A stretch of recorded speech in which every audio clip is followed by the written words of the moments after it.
Hello, welcome ulit kayo sa aking channel DJ Rejoice 03 Villagracia.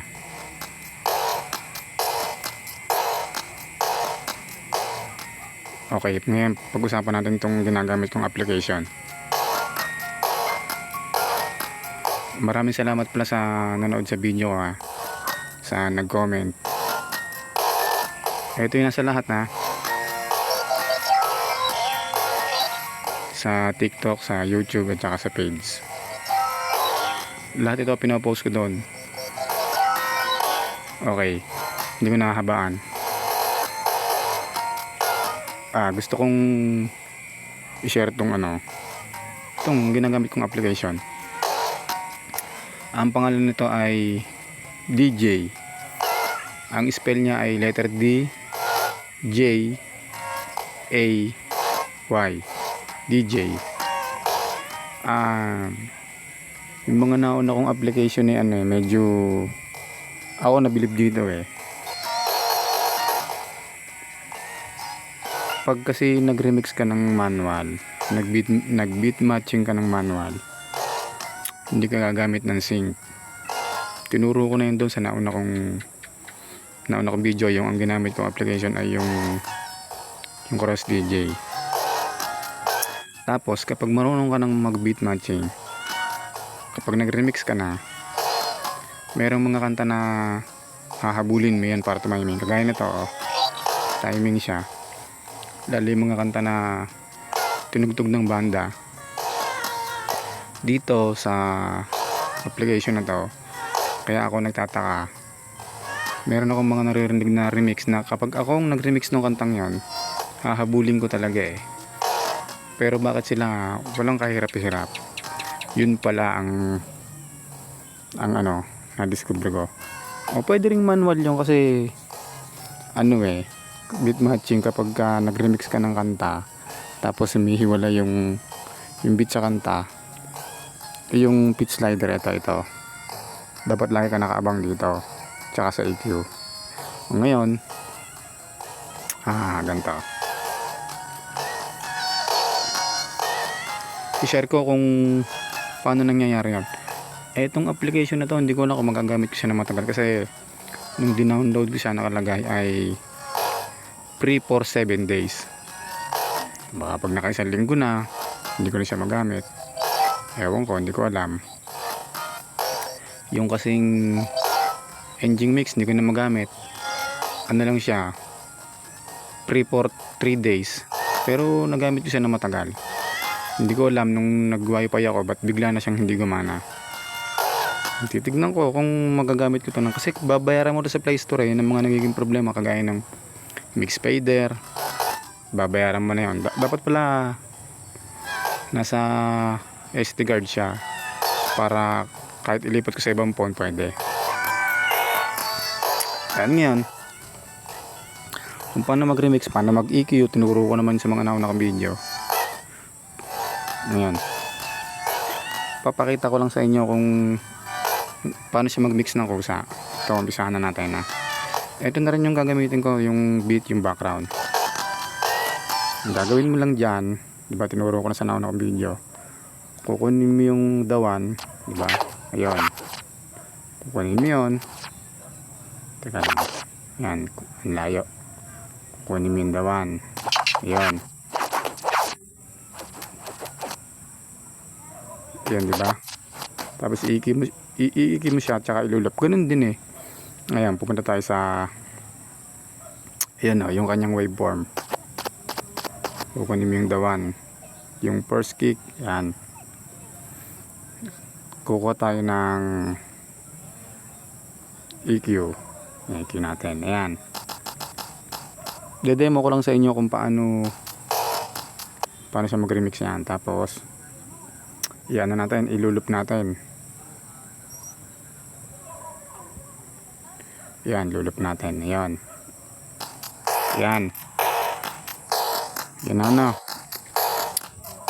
kahit hindi mo na siya i-beat matching, kung sana siyang nag-auto sync, wala namang masama sa auto sync, hindi naman yan.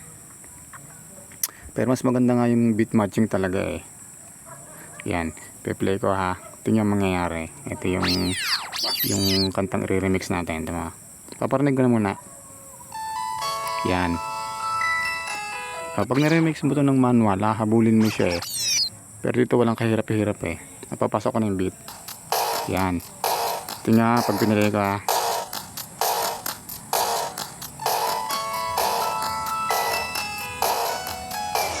Pero kung papansinin mo, ano siya eh. Nawawala sa dawan. Oh, siguro ikaw na yung maghahabol. Kaya sinang natin ha. Ayan, yung sinang natin. Yung equalizer niya eh. Teka lang ha. Ayan yung volume. Ayan. Ayun ang mali siya, di ba? Dito mo siya kukunin. Yan. Lalagyan mo siya ng EQ. Mali yung ano eh. Dito natin kunin sa kabila. Dito natin kunin sa kabila. Ayan, dito natin kunin sa kabila. Ayan, dito natin i-EQ. Pasensya na kung maingay ha. Ayan, yan natin i-EQ. Kalang ha. Kunin natin yung ganun din siya gamitin. Para din kagaya dun sa engine tsaka sa crossfader. Ganun din siya gamitin. Ayan. Lalagyan mo siya, lulup mo siya. Ganun din. I-EQ mo siya. Kung gusto mo may rolling pa eh. Kasi ako gusto ko may rolling pa eh. Ayan. Kunin mo yung snare. Yan. Ito. Yan. Para pag nag-rolling ka. Diba? Yun. Pwede ka mag-rolling. Tapos kukunin natin yung ating kantang gagamitin. Yung parting time nga. Yan. Yan. Okay. Re-remix na natin na. Ito lang. Okay. Ayan. Yan. Okay. Di na. Di pe-play na natin na. Ay, teka, pe-play na natin. Pa-play na siya. Pe-play mo siya kung saan na siya mag-mimix.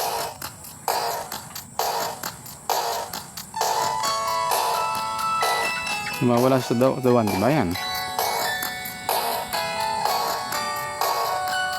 Ayan. Medyo hindi lang makuha yung dawan. Kaya ako ginanato yung tunog niya kasi bagwa ng copyright, kaya ganyan. Pasensyahan nyo na. Okay, demo ko lang yun kung paano siya inire-remix.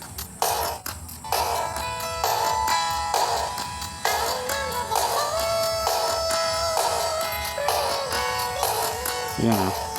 Wala siyang kahirap-hirap. Yan. Tapos may mga effects siya. Kung gusto nyo lagyan ng effects. Yan. Ito. Ayan, may mga effects siya. Ayan. Yung equalizer niya. Ayan o. Meron siya mga effects. Bahala ka na mamili dyan. Ayan o. Ayan. Bahala na kayo mamili dyan. Ayan. Yung echo, yung filter, yung... Ayan. Ayan. Okay. Ganun din yun. Yung equalizer niya. Ito yung sinasabing arm. Ito. Ay makuha. Ito yung gumagalaw. Ayan. Yung nilalagay sa ibabaw ng plaka. Ngayon, bago ko tapusin yung video, meron siyang feature na nagustuhan ko eh. Ganun din yung pitch slider. Yung gusto mo may kilak, gusto mo wala. Ang kagandahan ng dito, pwede siyang -1. Ipindutin mo lang yan. Pagka pinindot mo yung piano, -1 siya. Pagka pinindot mo tong mic, boses lang. Pag pinindot mo na, isasabay na siya. Yan. Ewan ko rito kung makukuha ng ayos ha. Yan. Yun no. Boses lang siya.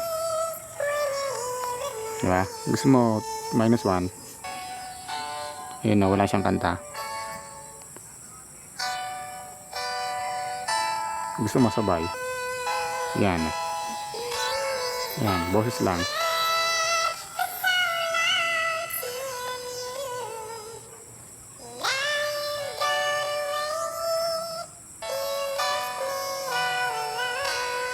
Yan. Okay. Ano pa ba? Ganun lang, yun lang gusto ko i-share. Volume, yan, may volume siya. Yan yung volume. Yung knobs yan, yung yung high, mid, low, ganun din. Yan, pinakita ko lang sa inyo. Yan. Slider. Yan, ganun din siya, yan.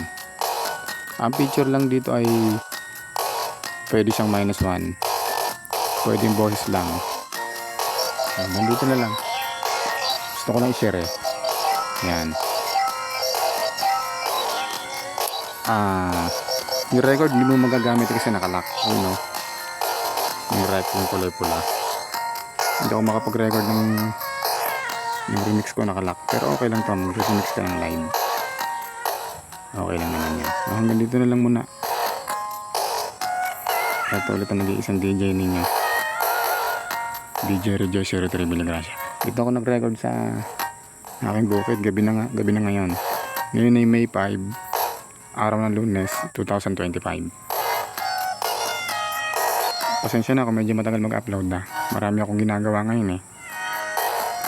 Hanggang dito na lang, sa susunod na lang ulit. Maraming salamat po sa mga nanood at sa manonood pa.